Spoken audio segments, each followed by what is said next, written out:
The fact Ajmer में आप सभी का स्वागत है। मैं हूं आपका दोस्त पवन अटारिया। दर्शकों, देखिए, अजमेर के 8 विधानसभा सीट पर शांतिपूर्ण तरीके से मतदान समाप्त हो चुके हैं और अब जो प्रत्याशी है वह सारे गिले शिकवे खत्म करके अपने अपने काम पर लग गए हैं और अपने अपने जो पुराने काम थे उन पर लग गए हैं। मैं इस वक्त हूँ नगर निगम में, जहां पर कांग्रेस प्रत्याशी द्रौपदी कोली जी हैं, जो कि दक्षिण विधानसभा से कांग्रेस की प्रत्याशी है। चुनाव लड़ा है उन्होंने, और साथ में कांग्रेस और भारतीय जनता पार्टी के तमाम पार्षदगण हैं। इस चर्चा में बात करेंगे किस तरीके का ये चुनाव रहा और किस तरीके की योजनाएं थी, कहां तक सफल रहे, कहां तक नहीं रहे, ये सभी विषयों पर हम चर्चा करेंगे। द्रौपदी जी, आपका बहुत बहुत स्वागत है इस कार्यक्रम में। बहुत बहुत धन्यवाद। नमस्कार सभी दोस्तों को, अच्छा, सभी जनता को, अजमेर की को। जी, कैसा रहा चुनाव आपका? चुनाव बहुत अच्छा, शांतिपूर्ण तरीके से, बहुत मजा आया चुनाव में। लोगों के बीच में जाने का मौका मिला, लोगों के वन टू वन लोगों से मिलने का मौका मिला, लोगों के विचार जानने का मौका मिला। लोग इस बार ये सब ये चाहते थे कि परिवर्तन होना चाहिए और परिवर्तन की लहर थी और लोग ये चाहते थे कि नए व्यक्ति को हम चुने। वो सिर्फ मिलना चाहते थे कि एक बार हम कांग्रेस का कैंडिडेट कौन है उससे मिले। जब मैं गई तो उन्होंने मुझे बहुत अच्छा, मेरे को जनता का मतलब इतना अच्छा आशीर्वाद मिला। लोगों से बात करने में, लोगों से जब मैंने बात की तो उनको भी बहुत अच्छा लग रहा था और मुझे भी बहुत अच्छा लगा लोगों से मिलके। हाँ, कुछ उनकी लोगों की समस्याएं थी और वो जिनाइन समस्याएं हैं जो हमारे 20 साल से समस्याओं का समाधान नहीं हो सका, वो समस्याएं उन्होंने रखी। और मैंने उनको ये जरूर कहा कि भाई देखिए, मैं इस बात का आपको आश्वास करती हूँ कि आप जब मुझे मत दोगे तो आपको ये नहीं पछताना पड़ेगा कि हमने गलत मत दे दिया। और हम पूरी कोशिश करके आपकी समस्याओं को जल्द से जल्द दूर करने की कोशिश करेंगे। ये मैंने अच्छा, कितना आश्वस्त हैं अपनी जीत को लेकर? मैं पूर्णतः आश्वस्त हूँ। पहले दिन से मैं अपनी जीत को लेकर आश्वस्त थी, फिर जनता के बीच में गई तो मैं पूर्णतः और आश्वस्त हो गई। जिस तरह से जनता का जो मुझे आशीर्वाद मिला और जनता ने जिस तरह से बात की मुझे, तो उससे लगा मुझे कि मैं पूरी तरह से जीत मेरी निश्चित। अच्छा, ये बताएं, समय कम मिला आपको, तो क्या सभी विधानसभा के जो क्षेत्र हैं, वार्ड है, बूथ में सब जगह आपकी कन्वेंसिंग हो गई थी या कहीं रह गई? देखिए, कुछ जगह ऐसी थी जो कन्विंसिंग नहीं कर पाए थे, लेकिन मैंने अपना एक वीडियो भी जारी किया और लोगों से माफी मांगी कि भाई हो सकता मैं किसी के पास नहीं आ सकूं, लेकिन मैंने पूरी 100% कोशिश की। लास्ट मोमेंट में तो अपनी स्कूटी पर जाकर लोगों से मिली मैं, और जो रह गए थे मेरे उनसे जाकर मैं अपनी स्कूटी पर जाकर मिली। पैदल में टाइम नहीं था तो मैं अपनी स्कूटी को लेकर मोहल्ले मोहल्ले गई और वहाँ लोग मेरा इंतजार कर रहे थे। पूरे मोहल्ले के लोग इकट्ठे होकर एक साथ मिले, जिससे मेरा भी समय बच गया और लोगों से भी मुलाकात हुई। तो मैंने कोशिश की कि ज्यादा से ज्यादा लोगों से मिलूं। बस 2-4 क्षेत्र ऐसे हैं जो रह गए होंगे मेरे, लेकिन बाकी मैंने सब लोगों से मिली। अच्छा, ये बताया, अब जैसे कि आपने कहा जीत के लिए आश्वस्त हैं, तो सबसे ज्यादा आप कहाँ मानते हैं कि मतदान हुआ? क्योंकि वोट प्रतिशत तो कहीं ना कहीं बढ़ा है। बिल्कुल। देखिए, हमारे खानपुरा में भी पूरी तरह से मतदान हुआ, वहाँ पर भी अच्छा परसेंटेज हुआ। हमारे आप देखो आदर्श नगर जो की बीजेपी की बेल्ट है, वहाँ पर भी अच्छा मतदान हुआ इस बार, और वहाँ पर भी मुझे विश्वास है कि मुझे वहाँ पर भी अच्छे मत मिलेंगे। हमारी कई जगह ऐसी है जो कांग्रेस की कई वर्षों से टेबलें नहीं लगती, लेकिन इस बार आपने देखा होगा, आपने खुद ने भी घूमा और मैं भी घूमी, 184 बूथ पर कंप्लीट टेबल लगी। हर बूथ पर व्यक्ति था, हर बूथ पर कार्यकर्ता था और हर बूथ पर कार्यकर्ताओं ने मतलब पूरे जोश खरोश से काम किया।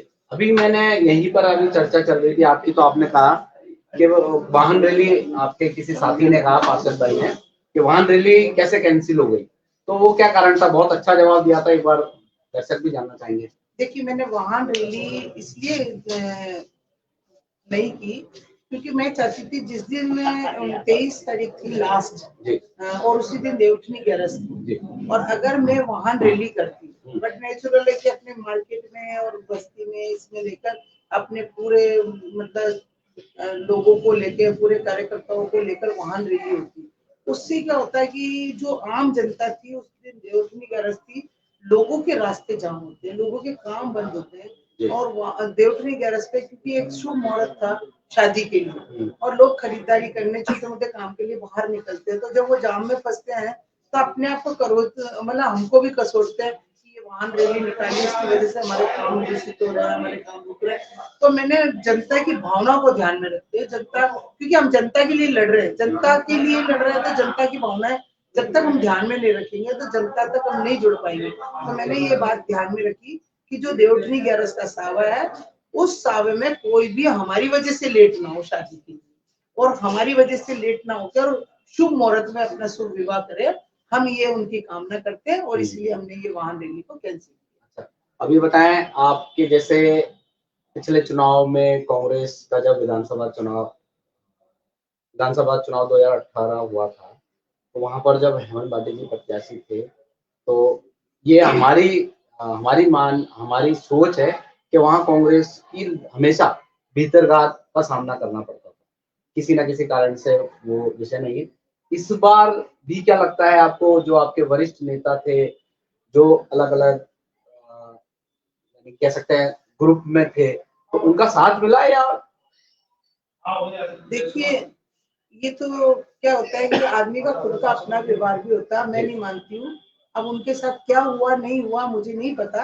हमने तो जब भी ईमानदारी से काम किया और पार्टी का काम किया, हमेशा पार्टी का काम ईमानदारी से किया, और मेरे साथ तो मेरे को नहीं लगता किसी ने इस तरह का, क्या बड़ा नेता हो छोटा नेता हो, जब मैं खुद निष्ठावान हूँ और मैं खुद इस बात के लिए हूँ कि मैं कभी किसी के साथ ऐसा नहीं करती, तो मुझे पूर्ण विश्वास है कि मेरे साथ ऐसा नहीं किया। आपने देखा होगा छोटे से छोटा कार्यकर्ता, जमीनी कार्यकर्ता, वो मेरे साथ ऐसे लगा हुआ था जैसे उसका खुद का अपना चुनाव। हर व्यक्ति ऐसे चुनाव में काम कर रहा था जैसे वो अपना चुनाव लड़ रहे हैं, और हमने तो नारा भी यही दिया था कि भाई मैं चुनाव नहीं लड़ के सब मेरे कार्यकर्ता चुनाव लड़ रहे हैं, और सब मैदान में, और उसी तरह से हमारे सारे कार्यकर्ता, मैं इस चैनल के माध्यम से मेरे सारे कार्यकर्ताओं को बहुत बहुत धन्यवाद भी दूंगी, हमारी जनता को भी धन्यवाद दूंगी जिन्होंने कम समय में भी मेरा इतना अच्छा सहयोग किया और मुझे पूर्णतः सहयोग किया और सपोर्ट किया, इसके लिए उन सबको बहुत बहुत धन्यवाद। अब बिल्कुल फ्री माइंड है, कैसे बीत रहा है दिन चुनाव के देखिए, बाद? मेरा तो क्या है कि शुरू से ये रहा है कि हम तो सेवा दल के कार्यकर्ता, इसलिए न तो कभी थकते हैं ना रुकते, और हमारा तो मंत्री यही है, न रुकेंगे न थकेंगे। तो हम तो चुनाव के दूसरे दिन से मैं तो सभी कार्यकर्ताओं से मुलाकात भी हो रही है, सभी कार्यकर्ताओं की जिनकी मतलब कोई प्रॉब्लम है उनके घर जाके उनके समाचार भी लेकर आ रही हूँ, और उसके बाद आज फील्ड में भी आ गई, मैं अपने नगर निगम में भी आ गई, लोगों की कई चीजें थी, कई काम रुके हुए थे, तो नगर निगम में उनके काम करने के लिए आ गए। तो ऐसे नहीं है कि हम चुनाव का परिणाम का इंतजार करेंगे, परिणाम हमको मालूम है कि हमारे पक्ष में आना है, तो हम तो जनता से पहले भी जुड़े हुए थे और आज भी जुड़े हुए, और जनता के पहले भी शिकायतों को दूर करने की कोशिश करते थे, और आज भी हम उस फील्ड में उतर गए, और हम कोशिश करेंगे कि उनका काम करते हैं। बिल्कुल, देखिए बड़ी संख्या में दर्शक इस कार्यक्रम को देख रहे हैं, कुछ लोग कुछ अपनी भावनाएं प्रकट किए, वो बता देता हूँ, फिर आगे कार्यक्रम को जारी रखेंगे, प्रत्याशी बात करेंगे, वार्ड के जो कांग्रेस बीजेपी के जो पार्षद बैठे हुए हैं बड़ी संख्या में, उनसे ही बात करेंगे। जिमी अंगनानी जी हैं, कह रहे हैं आपकी मेहनत सफल होगी, भगवान पे भरोसा है, भरोसा रखो। बिल्कुल बिल्कुल, मेरे को तो जनता पर, भगवान पर, सब पर भरोसा, अपने आप पर भी भरोसा जी। एक और बात आई है नहीं कि अजय नगर से सिंधी समाज वाले एरिया से आपको बढ़त मिलने जा रही है, तो मैं बहुत बहुत धन्यवाद दूंगी जो मेरे को उनसे बढ़त मिल रही है, क्योंकि देखिए मैंने कहा ना आपको कि ये शांत वोटर था, और पता नहीं भगवान ने कहाँ से मेरे साथ सारे जोड़ दिए तार, और भगवान की ही दुआ है और लोगों का आशीर्वाद है, बुजुर्गों का आशीर्वाद है, जो लोग चलकर अपने आप रहे, जिनको मैं नहीं जानती वो भी मेरा काम कर रहे हैं, और वो मेरे साथ जुड़कर काम कर रहे हैं। विक्की वाधवानी जी भी आपको कांग्रेस विल विन कह रहे हैं कमेंट के माध्यम से। तमाम लोग जो भी देख रहे हैं अपने कमेंट कर सकते हैं और द्रौपदी जी से सीधे बात कर सकते हैं। अब बात का सिलसिला जारी रखेंगे। हमारी बड़ी बहन यहाँ पर पार्षद लक्ष्मी बुंदेल जी भी हैं, इनसे बात करते हैं किस तरीके से चुनाव में कार्य किया और क्या कहना चाहती है। मेरी बड़ी बहन द्रौपदी खोली जी प्रत्याशी थी, हम लोगों ने चुनाव में बहुत अच्छे से काम किया, और हमें पूरा कॉन्फिडेंट है कि हमारी प्रत्याशी द्रौपदी खोली जी जीतेंगी और कांग्रेस पार्टी भी जीतेगी। अच्छा, कैसे कैसे मेहनत करी, क्या क्या करा पूरे चुनाव में इनके? मेहनत तो हमने इस तरह से करी है कि हमने खुद ने ये सोच के चुनाव लड़ा है। नीचे से, हाँ नीचे से, हाँ मेहनत तो हमने ऐसे करी है कि हमने ये सोच के चुनाव लड़ा है कि हम खुद चुनाव लड़ रहे हैं। सुबह से ही हम बूथ पर चले गए थे और सारे हमारे वार्डवासियों से यही निवेदन कर रहे थे कि ज्यादा से ज्यादा कांग्रेस पार्टी को सपोर्ट करें। और गहलोत साहब की इतनी अच्छी योजनाएं थी, आपने खुद ने देखा है, 7 गारंटी योजनाएं उन्होंने अभी वापस से दी है और बिजली की सुविधा है वो सभी को मिली है। इसलिए हम सुबह से ही बूथ पर चले गए थे और सारे लोगों से हमने निवेदन किया कि कांग्रेस के पक्ष में ही वोटिंग करें। बहुत बहुत धन्यवाद आपका। और अब हम बात कर लेते हैं यहाँ पर जो तमाम और कांग्रेसी पार्षद बैठे हुए हैं, बीजेपी के पार्षद बैठे हैं, उनसे भी हम बात करने की कोशिश करेंगे।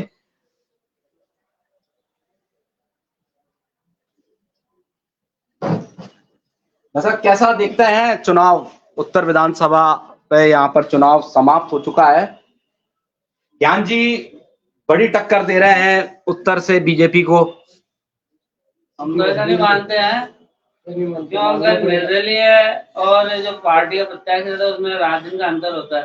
और फिर हम तो भारतीय जनता पार्टी के निरंतर काम करने वाले कार्यकर्ता हैं, तो ये हमारी निरंतरता ही रहती है। वोट जुड़वाना और उनका एनालिसिस करना, कौन कहाँ पे है, उनको मतदान स्तर तक लाना, ये हमारी निरंतर रहती है। ये हमारे जीत का मूल मंत्र है। अच्छा, हम संपर्क में रहते हैं। पंडित जी ये बताएं, आश्वस्त कितने हैं अपनी जीत को लेकर? देखो, मैं तो वार्ड स्तर का नेता हूँ और मैं पूरा आश्वस्त हूँ। मेरे वार्ड से मैं लगभग 350 वोट से देवनानी जी को प्लस में करूंगा। और हमारे तो ये मूल मंत्र ये है कि जब वोटिंग होती है तो हम तो हमारा वार्ड को भी छोड़ देते हैं, सिर्फ बूथ पर ही आ जाते हैं। वहां से ज्यादा पोलिंग हो और ज्यादा हमारे पक्ष में वोट पड़े, इस पर हम ध्यान देते हैं। अच्छा, हमें शहर की चिंता नहीं है, हमारे मंडल की चिंता नहीं है, हमें हमारे वार्ड की और हमारे बूथ की चिंता रहती है। अच्छा, ये हमारा मूल मंत्र है। और पहला दूसरी बात यह है कि हम लगातार संपर्क में रहते हैं, इसलिए हमको किसी को बताने की भी जरूरत नहीं है। बस थोड़ा सा हमारी ये है कि जो वोटर इधर उधर होते हैं हमको लाने की हमारे को वो मेहनत करनी पड़ती है। और वो हम पहले एनालाइज कर लेते हैं कि ये वोटर हमारा यहाँ पे स्थित है, इसको यहाँ से इस वाहन द्वारा लाना है। ये हमारी जीत का मूल मंत्र है।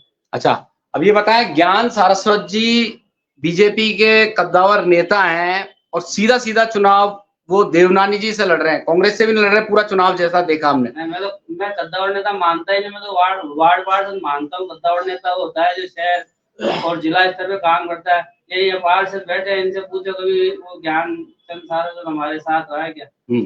या अपने वार्ड को छोड़ के दूसरी जगह गया है क्या? जो योजनाएं जितनी भी थी, देवनानी जी ने उन पे विश्वास करके उनको अतिरिक्त फंड दिया कि भाई सड़क, नाली, पाइपलाइन जो बनाने तुम्हारे बना। अब अगला आदमी अपने उस खाते में जोड़ता है कि मैंने काम कराया तो गलत है। मेरे वार्ड में जितना भी काम करा है मैं 2 को ही दूंगा कि भाई ये मेरे साथ नगर निगम के फंड से आया है और ये हमारे विधायक ने दिया, ये सांसद ने दिया। ये बात है। तो ये तो मुझे ऐसा लगता है कि एक जो 20 साल 25 साल से पीड़ित थे, जो लगातार गए थे हमको इसको हराएंगे, वो अब भी एक साथ जो ठोके देवनानी से भिड़ रहे हैं। तो मुझे लगता नहीं है। एक तो क्या होता है कि किसी के पक्ष में काम करे और एक दूसरे को हराने के लिए काम करे, तो जीत के प्रति वो तो उनसे आश्वस्त नहीं थे। वो तो ये सोचे हम इनके अधिक से अधिक वोट काट कर इनको हरा देंगे। तो वो क्या है, मानसिकता उनके लोगों को दिख गई और अंतिम जो 2 दिन थे उनमें लोगों की वो जो मानसिक परिवर्तन हो गया और उन्होंने कहा हमें भारतीय जनता पार्टी को देना वोट। मेरे वार्ड में तो ऐसी मानसिकता हुई और अधिक से अधिक मतदान मेरे वार्ड में भारतीय जनता पार्टी को हुआ। तो कितने आश्वस्त हैं? मैं 100% आश्वस्त हूँ। देवनानी जी जीत रहे हैं। देवनानी जी ने लगातार संपर्क किया, लगातार लोगों के पास थे। उनसे कभी ये कोई नहीं कह सकता है कि भाई आए नहीं। मैं उनके साथ मेरे वार्ड में रहा, एक ही आदमी ने ये नहीं कहा कि 5 साल में आए हो क्या। हमने कहा यार आपको देखते रहते, मंत्री थे तब भी पैदल चल के आते थे, क्योंकि मेरा वार्ड क्या परकोटे में है, गाड़ी घोड़े आते नहीं है, तो उनको ऊपर से उतर के पैदल चलना पड़ता है। और कभी किसी के काम के लिए मना नहीं किया। तो ये जो एक उम्र होती है, बहुत पब्लिसिटी। कद्दावर नेता, तो मैं कद्दावर नेता की परिभाषा ही मैं तो भूल गया। कद्दावर नेता क्या होता है? जो शहर हित में काम करे, शहर हित में काम करे, शहर हित में जेल जाए। ये बैठे हम जब कोरोना काल में थे, जेल में गए, वहां भी नहीं थे पार्षद। कई बार हमारे पार्षदों में वहाँ एसपी के पास जाना पड़ा। चलिए ये सब ठीक है। अब ये बताया, जब ये बयानबाजी हुई, कहाँ तक सही मानते हैं आपके जो प्रत्याशी उत्तर के व्यक्तिगत बयानबाजी? एक लाइव इंटरव्यू में कहा कि वो दौड़ सकते हैं क्या? नहीं, ऐसा नहीं है। मैं ऐसा नहीं कह सकता हूँ। वो देखो, ये जवान है, फिसल जाती है। उन्होंने किस श्रेणी में कहा? उन्होंने एक एफिशिएंसी बताई क्या मैं लगातार पब्लिक के हितों के लिए लड़ता रहता हूँ? वो लड़ते हैं क्या? मैं आम पब्लिक के लिए जाता हूँ, मैं आम पब्लिक अभी 14-15 किलोमीटर रोज पैदल चल रहा हूँ। क्या उन्होंने इतना संपर्क किया था? तो ये कोई फिजिकली उन्होंने टिप्पणी नहीं की थी, उन्होंने कार्यशैली को बताया था कि मेरी कार्यशैली है कि मैं सुबह 5:30 बजे उठ के चलता हूँ, 1 मिनट सोता नहीं हूँ। ये बात सही है। मैं जब उनके जनसंपर्क में साथ था, 2 बार गया था, फिर मैंने कहा भाई मैं मेरे वार्ड में जाऊंगा, तो मैं खुद 13-14 किलोमीटर के बाद में मुझे ऐसा महसूस हुआ कि मैं थक गया हूँ यहाँ। मैंने भाई साहब से कहा, मैंने भाई साहब आप में एक्स्ट्रा एनर्जी है, लेकिन मैं थक गया हूँ, इसलिए मैं अब जाऊंगा। तो ये एक एफिशिएंसी होती है आदमी की वर्क करने की, उस लिए कहा हो। बाकी ऐसे हमारे संस्कार नहीं भारतीय जनता पार्टी की, हम ऐसे टीका टिप्पणी करने वाले लोग नहीं, हम तो कार्य को परिणाम देते हैं। चलिए बंसल जी बहुत बहुत धन्यवाद आपका। बंसल जी कैसे देखते हैं इस चुनाव को? देखिए पिछला 3 चुनाव का भी मेरा बहुत अच्छा अनुभव रहा है और हमेशा यही होता हुआ आया है कि हर चुनाव में विरोध होता है, 4 लोग इकट्ठे होते हैं और कहते हैं कि इस बार बीजेपी हारेगी, ये होगा वो होगा, पर अंतिम में जब हम परिणाम को देखते हैं कि भारतीय जनता पार्टी का परचम दोनों विधानसभाओं में लहराता आया है और लहराता ही आएगा, इसलिए दोनों विधानसभाओं को लेकर हम पूरी तरह से आश्वस्त हैं कि भारतीय जनता पार्टी उत्तर और दक्षिण दोनों सीटें जीते। अच्छा, 8 विधानसभा की बात करें तो 8 विधानसभाओं की अगर मैं बात करूं तो मैं समझता हूं कि एक बहुत अच्छा रिजल्ट भारतीय जनता पार्टी 8 विधानसभाओं में देने जा रही है और बाकी जो मतदाता है वो अपना आशीर्वाद जिसे प्रदान करे वो स्वीकार हो। अच्छा बंसल जी ये बताएं, इस बार जो चुनाव हुए, इस बार जो मतदाता थे, उन्होंने किस मुद्दे को लेकर वोट किया है? बात करें धर्म की, बात करें बीजेपी धर्म को मुद्दा बनाती है, और बात करें समाज की, बात करें तो किस को लेकर मतदाता ने वोट डाले हैं? देखिए पहले तो पवन जी मैं आपको एक बात स्पष्ट बताना चाहता हूँ, बीजेपी कभी धर्म को मुद्दा नहीं बनाती जी। बीजेपी का स्टैंड धर्म के प्रति बिल्कुल क्लियर है, क्योंकि भारतीय जनता पार्टी एकमात्र ऐसी पार्टी है जो हिंदुत्व के प्रति अपना एजेंडा बिल्कुल क्लियर रखती है, और दूसरी पार्टी चाहे तो अपना एजेंडा हिंदुत्व के प्रति बिल्कुल क्लियर रखे, उसमें कोई दो राय नहीं है, आपको किसी ने मना नहीं किया, लेकिन आप कंफ्यूज रहते हो, लेकिन भारतीय जनता पार्टी कभी कंफ्यूज नहीं। और दूसरी बात, जहां आपने मेरे से प्रश्न किया है कि सामाजिक विषय को लेकर जो चुनाव लड़ा गया, तो ये सामाजिक प्रतिष्ठा का जो विषय बनाया है ये किसी एक व्यक्तिगत कैंडिडेट ने बनाया है।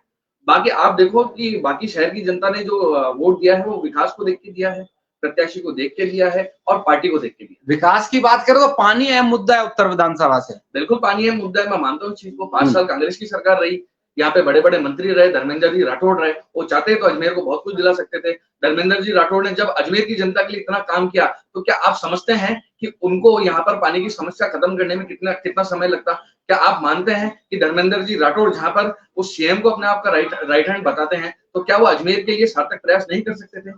मैं समझता हूँ कि ये सारी विरोधियों की चाल है, जो कि भारतीय जनता पार्टी को हराने के लिए और इस तरह का एक विषय क्रिएट किया गया कि उत्तर विधानसभा में पानी की समस्या है, उत्तर विधानसभा में पानी की समस्या है। अगर पानी की समस्या होती तो यहाँ पे कांग्रेस के लगातार नेता मंत्री आते रहे, वो सॉल्व करते इस चीज को। तो आप भी आश्वस्त हैं अपने विधायक प्रत्याशी को लेकर? बिल्कुल, क्यों नहीं आश्वस्त है। हम लोग धरातल पे काम करने वाले लोग हैं, जनता के बीच में रहने वाले लोग हैं, और मैंने लगभग पूरी विधानसभा का दौरा देवनानी जी के साथ में किया है। वो एकमात्र ऐसे कैंडिडेट थे जिन्होंने पूरी विधानसभा में डोर टू डोर कैंपेनिंग करी है। आपने खुद ने देखा होगा कि बाकी बहुत से ऐसे प्रत्याशी थे कि जो जीप पे घूम रहा था, कोई मोटरसाइकिल पे घूम रहा था, लेकिन एकमात्र ऐसे प्रत्याशी जो 71-72 की उम्र में भी अगर जनता के बीच में डोर टू डोर जा रहे हैं, तो मैं समझता हूँ कहीं ना कहीं एक उनकी फिजिकल एबिलिटी को भी हम सराहेंगे कि आप इस उम्र में यदि आप जनता का अभिवादन करने आप डोर टू डोर जा रहे हैं, तो मैं समझता हूँ कि आज तक ऐसा किसी भी कैंडिडेट ने नहीं। अच्छा, आखिरी सवाल, जो ये पुराने वीडियो वायरल हुए, एक तो देवनानी जी का हुआ विधानसभा में कच्ची बस्ती अवैध है और पहाड़ वहाड़ वाले इलाके अवैध हैं, इसको लेकर क्या कहेंगे? और दूसरा, कांग्रेस प्रत्याशी रलावता जी ने दरगाह जियारत करी, उस पर एक वीडियो वायरल हुआ, इस तरीके की राजनीति कहां तक ठीक है? देखिए मैं समझता हूं कि चुनाव में एक प्रक्रिया है और 2 दल अपना काम करते हैं। छींटाकशी दोनों दल की तरफ से होती है और ये चुनाव में एक स्वाभाविक प्रक्रिया है। तो सोशल मीडिया में समझता हूं कि दोनों ही पार्टियों का सक्रिय रहता है। तो आज प्रत्याशी के खिलाफ कुछ भी कंटेंट अगर वायरल होता है तो वो अपना काम करते हैं और हम अपना काम करते हैं। और जहां तक मैं रलावता जी की बात कहूंगा, तो उनका स्टैंड बिल्कुल क्लियर था कि वो जो सेक्युलरिज्म की जो राजनीति कर रहे हैं, और मैं समझता हूँ कि ये अजमेर के लिए ठीक नहीं है। आपको सबको साथ में लेके चलना चाहिए।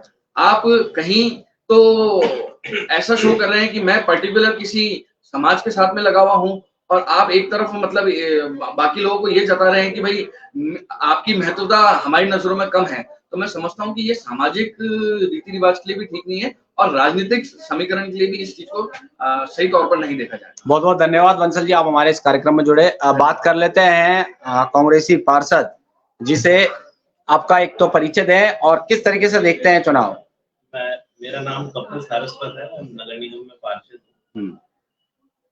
और चुनाव जो सबसे पहले तो मैं अजमेर की जनता को बधाई देना चाहता हूँ इतनी शांतिपूर्ण मतदान के लिए, कि जो हमारी परंपरा है, यहाँ अजमेर शांत शहर है, सौहार्द का शहर है, जिसने बहुत बखूबी से इस लोकतंत्र के महापर्व में अपना योगदान दिया। तो सभी अजमेर वासियों को आपके चैनल के माध्यम से मैं हार्दिक बधाई देना चाहता हूँ, और बताना चाहता हूँ कि इस बार जनता जो थी उसने विकास के मुद्दे पे वोट कास्ट करा है, क्योंकि जो कांग्रेस की योजनाएं थी, कांग्रेस ने सभी वर्गों को ध्यान में रखते हुए जन कल्याणकारी योजनाएं बनाई, जिसका निश्चित रूप से हमें प्रभाव दिख रहा है कि जनता ने वोट अधिक मतदान यही दर्शाता है कि जनता ने कांग्रेस के पक्ष में मतदान करा है। आप देखिए, जैसे सरकारी कर्मचारियों ने भी हमारे पक्ष में मतदान करा है, सभी लोगों ने हमारे पक्ष में मतदान करा है, क्योंकि हम पूरा चुनाव हमने विकास के मुद्दे पे लड़ा।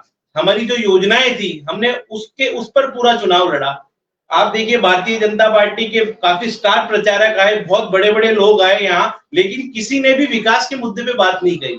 और हमारा स्टैंड क्लियर था कि हम सीधा विकास के मुद्दे पे बात करेंगे, चाहे वो पेंशन की बात हो, चाहे 25 लाख का जो बीमा है उसकी सीमा बढ़ा के 50 लाख कर दी गई हो, चाहे हमने शहरों में नरेगा चालू करा हो, चाहे नरेगा को 25 दिन बढ़ाया हो, और ऐसी सारी जो जल कल्याणकारी योजनाएं थी जो निश्चित रूप से इन सालों में हमारे जो कार्यकाल में थी वो अंतिम छोर पे बैठे हुए व्यक्ति तक पहुंची, हमने उस मुद्दे पे चुनाव लड़ा। और मैं पूरी आश्वस्त हूं कि पूरा अजमेर जिले में आपको देखने को मिलेगा कि सभी सीटों पर कांग्रेस के पक्ष में मतदान हुआ है, और अब जो हमने दिल से काम करा उसका नतीजा ये रहेगा कि राजस्थान में 3 तारीख को कांग्रेस की सरकार बनने जा रही है, जनता की सरकार बनने जा रही है, और मैं सभी जनता को इस चीज के लिए बधाई देना चाहूंगा। बहुत बहुत धन्यवाद। कपिल जी, कौन से वार्ड में आपने काम किया और कितने प्रतिशत मतदान हुआ और क्या रेस्पॉन्स मिला पब्लिक? देखिए, मैं मनोनीत पार्षद हूँ। मनोनीत पार्षद सभी वार्डों में काम करा सकता है, और मैंने काफी वार्डों में काम कराया है, चाहे वो सीसी रोड हो, चाहे नालियां हो, चाहे लोगों को जो राहत। जिम्मेदारी आपको कौन सी विधानसभा की मिली थी और किस क्षेत्र की? मैं उत्तर विधानसभा में था। मेरा जो रेजिडेंस है वो 66 वार्ड में है, तो मेरे को जिम्मेदारी मिली थी। तो जो मैंने वहां काम कराया, जो राहत कैंप में लोगों को जो राहत दिलाई, तो निश्चित रूप से मेरे को जनता का जो सकारात्मक रुझान मिला और उन्होंने कांग्रेस के पक्ष में मतदान करा, और निश्चित रूप से ये उत्तर विधानसभा में कांग्रेस के प्रत्याशी हमारे महेंद्र सिंह जी रलावता भारी मतों से विजयी होने जा रहे हैं। बहुत बहुत धन्यवाद। बात कर लेते हैं पार्षद पति काकू भाई से। काकू भाई, सुनने में आ रहा है आपके यहाँ मतदान भी जबरदस्त हुआ है, और कैसा रहा चुनाव, कैसे देखते हैं? काफी टाइम बाद में पब्लिक ने 15-20 साल पहले जैसे माहौल नहीं होता था कांग्रेस के प्रति, जैसे कोई त्योहार हो, तो पब्लिक ने इस बार त्योहार मनाया। दक्षिण की पब्लिक ने, जहां से हम चालू होते हैं डिग्गी बाजार से लेके चंद्रमदाई, फकीरा खेड़ा, पाड़गंज, गुजरदत्ती, माकूपुरा, एक त्योहार की तरह से लोगों ने बढ़ चढ़ के हिस्सा लिया है। उन तमाम जनता को मैं धन्यवाद देता हूं कि वो इस बार एक करसेबाद के अंदर विकास के नाम से वोट दिया है, धर्म के नाम पे नहीं दिया, जातिगत आधार पे नहीं दिया, लड़े झगड़े या किसी को लड़ाने के नाम पे वोट नहीं दिया। इस बार विकास के नाम पे पब्लिक ने वोट दिया। तो मैं ये मानता हूँ, मेरा 20-22 साल का एक्सपीरियंस है, इस बार हम दक्षिण अच्छे वोटों से जीत रहे हैं। और पहली बार ऐसा हुआ है कि किसी जनता को ये कहने की जरूरत नहीं पड़ी कि आप कांग्रेस की योजनाओं को वोट, क्योंकि 20 साल का जो कुशासन है वो सब लोग जानते हैं कि 20 साल में क्या हुआ। आप उत्तर की बात करते हो कि पाइपलाइन अभी राठौड़ साहब ने नहीं डलाई, अभी मेरे मित्र ने कहा था क्यों नहीं डलाई जी, 20 साल आप भी तो थे, मंत्री भी तो थे, आपके भी तो मंत्री थे, 4 मंत्री थे अजमेर जिले से, क्या कर लिए थे आपने? कहाँ गई थी उस टाइम में आपकी योजना? आप सिर्फ लड़ाई झगड़े वाली बात करते हो, आप एलिगेशन वाली बात करते हो। 20 साल आपने राज किया, बोर्ड आपका, मेयर आपका, 2 बार आपकी सरकारें रही, उस टाइम में पानी आपको याद नहीं आया? आप आज ये कह रहे हो कि 20-22 किलोमीटर देवलानी जी पैदल चलते हैं, वो क्या पार्षद का चुनाव लड़ रहे हैं क्या सर? 20 साल में तो आदमी कम से कम बैठ के अगर हाईलाइट हो तो स्टार प्रचारक हो जाए, अगर काम करे तो उसको निकलने की जरूरत नहीं रहती। जी। कार्यकर्ता काम करते हैं। ये बात अनीता जी पे भी लागू होती है। आज दक्षिण के अंदर आप ये देखिए, कोई एक भी लाल बत्ती का चौराया बना हो, आज भी कोई विकास कार्यों की बात करी हो, आज भी कोई फैक्ट्री या कोई इंडस्ट्री की बात करी हो, आपने क्या किया 20 साल के अंदर? आज अनीता जी की भी यही पोजीशन थी, प्रत्येक वार्ड में ढोक दे रही थी, ऐसे जैसे कोई पार्षद का चुनाव है। आपका कैडर देखो, 20 साल के अंदर आपका जो कैडर था, आपने किस कैडर पे थे?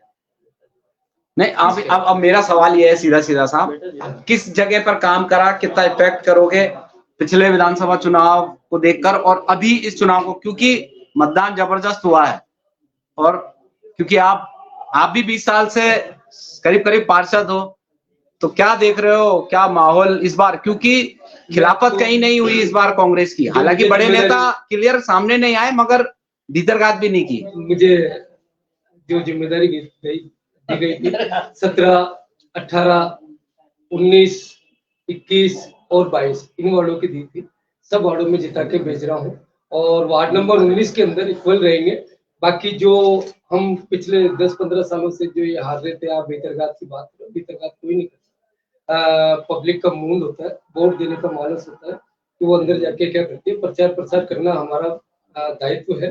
हम जिस पार्टी से जुड़े हुए हैं उस पार्टी का, लेकिन इस बार जो पब्लिक थी साइलेंट वोटर था, लोगों ने बढ़ चढ़ के हिस्सा लिया।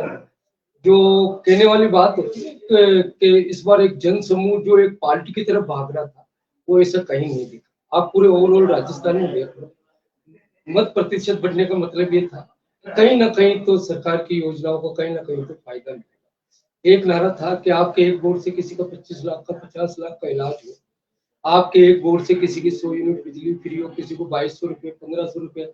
और मैं तो यहाँ तक कहता हूँ सर कि अजमेर के बड़े बड़े बीजेपी के नेता हो, चाहे बीजेपी के कार्यकर्ता हो, चाहे बूथ स्तर के हो, चाहे आरएसएस वाले हो, उनके घरों में जाके देखो, उन्होंने भी 100 यूनिट का फायदा लिया है सर। और जो उज्ज्वला योजना वाली बात करते हैं, गैस वाली बात करते हैं, आज प्रधानमंत्री जी कहते फिर रहे कि 500 रुपए देंगे, 400 रुपए में हम गैस सिलेंडर देंगे। तो आप वहां दो ना, जिस स्टेट में आपकी सरकारें हैं, जिस स्टेट में आपने सरकारें गिराई है पैसे देके एमएलए खरीद के, अब दो ना। आपकी एक्चुअल सरकारें कितनी है राजस्थान के अंदर, भारत के अंदर, वहां दो ना। आप क्यों नहीं दे रहे हो? आप एक जुमलेबाजी करके राजस्थान के अंदर एक भ्रम फैला रहे हो कि हम 400 रुपए में देंगे। आज तक आपने उज्ज्वला वालों के इतने कनेक्शन खाली है, क्या किया जी आपने? अशोक गहलोत ने 500 रुपए में दिया, आप आके कह 400 रुपए में देंगे। आपकी और स्टेट में दो ना। आप फिर पेट्रोल का दाम हमने बढ़ा रखा, दो हमें इनको टैक्स का पैसा दो, क्यों नहीं दे रहे हो आप हमें टैक्स का पैसा? चलिए आरिफ भाई से बात कर लेते हैं। आरिफ भाई, कैसे देखते हैं इस चुनाव को? अब मतदान तो हो गया है, मतगणना बाकी है, किस क्षेत्र में काम किया और कैसा रेस्पॉन्स मिला? हमने अजमेर दक्षिण में 32-33 की जिम्मेदारी ली थी और उस क्षेत्र में काम किया है। उस क्षेत्र में काम करने की मेन वजह ये थी कि हम लोगों की आधी जिंदगी तो फाटक पर ही निकल गई इंतजार करते करते।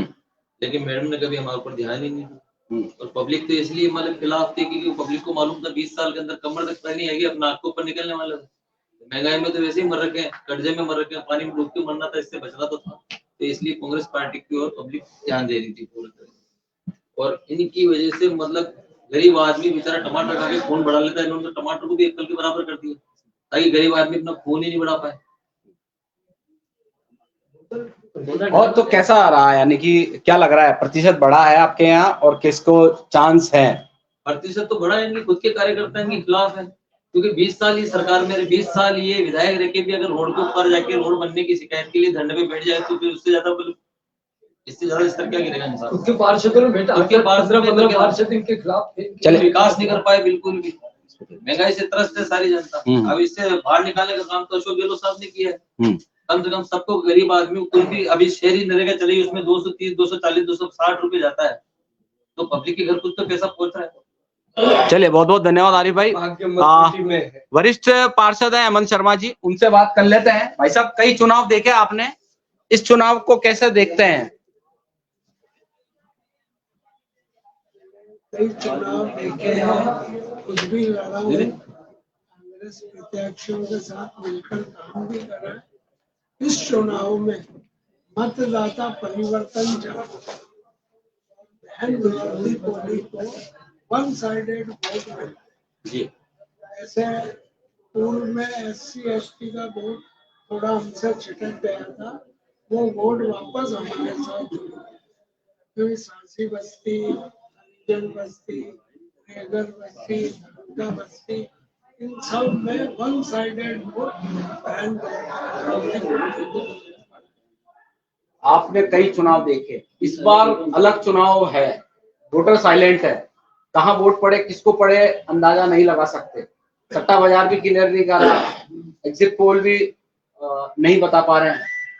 पर आम आदमी के दिल में मुख्यमंत्री अशोक गहलोत की 7 गारंटियों का वो था कि भाई अगर कांग्रेस नहीं जीती और कांग्रेस नहीं आई तो इतनी इतनी ये जो बिजली है, हमारे को 25 लाख का इलाज मिल रहा है, पेंशन मिल रही है, फूड पैकेट मिल रहे हैं, और भी कई प्रोग्राम है। महिला को हर साल 10,000 रुपए उसके खाते में आएंगे, वो बंद नहीं होते। इसलिए अधिकतर मतदाता ने कांग्रेस के पक्ष में।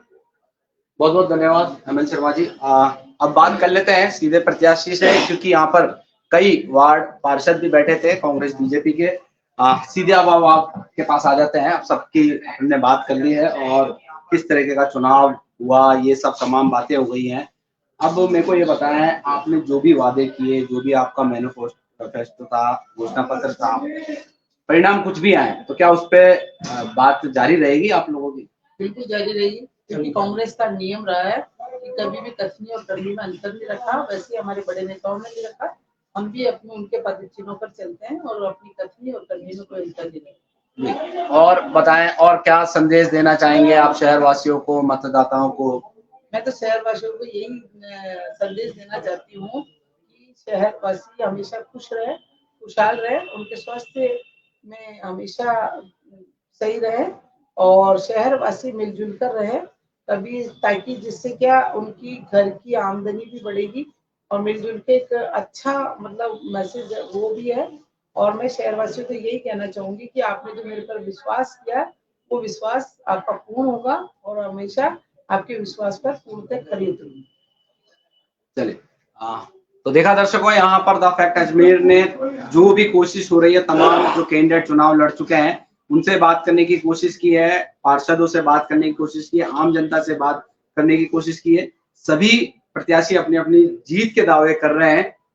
आने वाली 3 दिसंबर की तारीख इस वक्त तय कर देगी कि कौन सा प्रत्याशी उनकी पसंद का था, किन्हें किस पार्टी को उन्होंने पसंद किया। हालांकि देखिए, दक्षिण विधानसभा की अगर बात करें तो वहां पर 2-3 मुद्दे अहम रहे। 2 आरोपी जो कि पिछले कई लंबे समय से ब्रिज नहीं बन पाए, वो एक अहम मुद्दा था। वहां पर जो भारतीय जनता पार्टी के पदाधिकारी थे, कार्यकर्ता थे, वोटर थे, कहीं ना कहीं छिटक कर कांग्रेस में आए क्योंकि नाराजगी थी। बात करें उत्तर विधानसभा से की तो यहाँ पर पानी अहम मुद्दा बना रहा। इसको लेकर भी मतदाता साइड हुए हैं। अब देखना होगा 3 दिसंबर की तारीख किस कैंडिडेट के भविष्य में रहती है, किसको वे ताज पहनाती है और किसको दरकिनार करती है। द फैक्ट अजमेर में अभी के लिए बस इतना ही। बहुत बहुत धन्यवाद आपका हमारे इस कार्यक्रम में। बहुत बहुत आपका बहुत बहुत नमस्कार, बहुत बहुत धन्यवाद। जनता के लिए भी बहुत बहुत धन्यवाद। धन्यवाद।